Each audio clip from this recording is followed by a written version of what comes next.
Sichqon va qopqon hikoyasi. Bir kuni kichkina sichqon fermerning uyida yangi qopqon qo'yilganini ko'rib qoldi.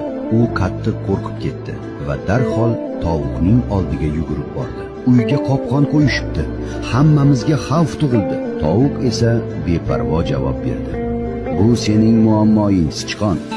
Menga buning hech qanday aloqasi yo'q. Sichqon keyin qo'yning oldiga bordi. Iltimos, yordam ber. Uyda qopqon bor. Qo'y bosh chayqab dedi.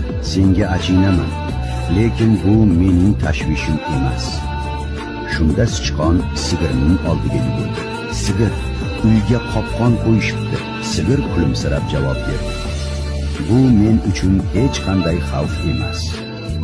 Kechasi esa kutilmagan voqea yuz berdi. Qopqonga ilon tushib qoldi.